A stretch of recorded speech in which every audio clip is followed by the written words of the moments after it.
Mike Gundy, welcome to the Seth Davis Show. It's good to be with you. Glad to be here. Appreciate the chance to visit with you. I don't know if you've done the math, but you're now entering your 10th season as a head coach at your alma mater. I mean, a lot of coaches, Mike, would say that it's harder to sustain a high level of success and to initially achieve it, that it can be exhausting week after week, year after year, taking everybody's best shot. Is that something you can relate to at this point? I think so. In 2008, we jumped into the top 10 and have been in and out of that, and then certainly in the top 25 now over the last 4, 5, 6 years. And the work level and the discipline that's instilled in the players, you have to really keep your thumb on them and make sure they understand that they haven't arrived yet. And I think it's a real challenge to stay there after getting to that level. So you have a special perspective in your job, not only as someone who played the game and played it very well at the collegiate level, but you played here. You played at Oklahoma State. It's a special opportunity and a special job, but it's also a special burden, I would imagine. This is not just a job to you. This is your life. This is your family. This is the culture that you were raised in.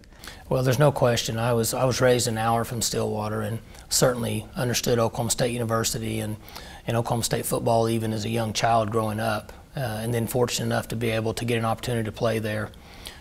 Graduate from Oklahoma State. My wife graduated from Oklahoma State. I still have family, a large group of family that lives within an hour. So it's like a dream come true for me. And to be able to have the success that we've had, the players have been terrific. We've been very fortunate that we've built facilities, and we have everything now to have success in college football, and our players look forward to the challenge each year. But what you're saying is right. I haven't moved around. Some guys have had a lot of success, have moved around. But this is really who I am and where I come from. And I've often said that we've had success at Oklahoma State. I'm not sure that I would be as successful at other schools. You know, you don't know till you try it, but I understand Oklahoma State and what it takes to be successful, both on and off the field. A lot of people pulling at you, I'm sure. I would imagine as a native son it's harder to say no, and saying no is a very important part of your job. Well, it is, but I have strong loyalties to Oklahoma State. They gave me my first opportunity at a young age to be a head coach, and there's a risk involved with the president and the athletic director and the board of regents to say, we're going to hire a young guy that's in his 30s and we're going to give him the reins and he's the CEO of this company. And they gave me an opportunity, and so I understand the loyalty to Oklahoma State for that reason.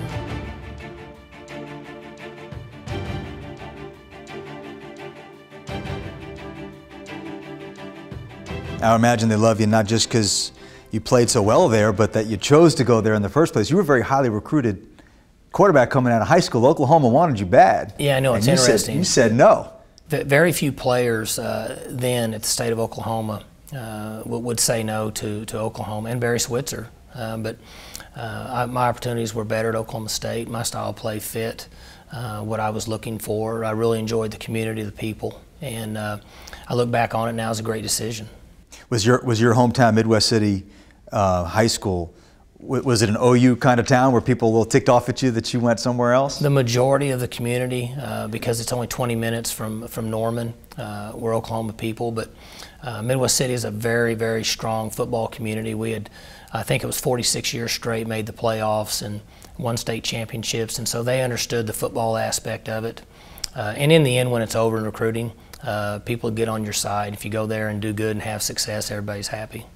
Keeping everybody happy. It's not easier said than done most of the time in life. So now you get to Oklahoma State, Mike, and you know most people would consider hitting the lottery if you can share a backfield with a future NFL Hall of Fame running back.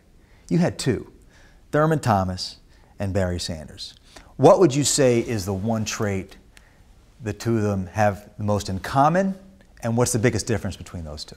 They're both tremendous practice players is what they have in common. And Thurman was very outgoing, had a personality that was attractive and was comical. Barry never said a word and would take care of his business, and you had to get everything out of him. But one thing that I tell our team and my own boys at the house is when it was time to train, to run, to lift weights, to practice, they never ducked anything. They were tremendous practice players, and they took great pride in preparing to play on Saturday.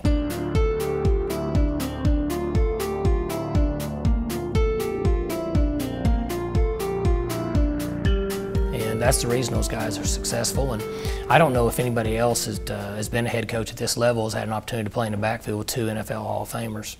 But they're very special. Rare to play an NFL player, much less guys at that level. Yeah, and those guys are just different than everybody else. But their mental approach was so strong. And Thurman being very outgoing, and Barry being very quiet, but very strong mentally. And kind of a mysterious or enigmatic Barry Sanders, you know. I mean, but you were his buddy, you were his teammate. I mean, would he unwind with you? Would he relax with you and cut loose, or was he that way all the time? Not saying a little bit. For the most part, he was that way all the time. You know, he got out of the NFL probably 5 or 6 years earlier than what he could have. You know, I felt like that if he'd have stayed in it, he'd have set a rushing record. It would have been difficult for anybody to break. But in just reading between the lines, he wanted to live a normal life. He couldn't go to the movie theater, couldn't go to the grocery store without people recognizing him. And not that he resented it, but Barry was very humble and wanted to live a normal life, and he was just different than most people. So it didn't surprise you when he walked away early? Didn't surprise me. Because he really was still running well. Well, he could have run for no telling how many more yards, and potentially even been traded. You know, at that time, with all due respect, an organization that was really good up front and could have run for a lot of yards. Mm-hmm. Are you still in touch with Barry Sanders at all? He comes through 2 or 3 times a year. He doesn't talk on the phone much, and I don't really talk on the phone a lot, but when we were recruiting his son, we had talked and spent some time together, and he'll still come through Stillwater. He's very proud to have been at Oklahoma State, and he'll show up. He just doesn't like people know he's coming because he doesn't want that recognition.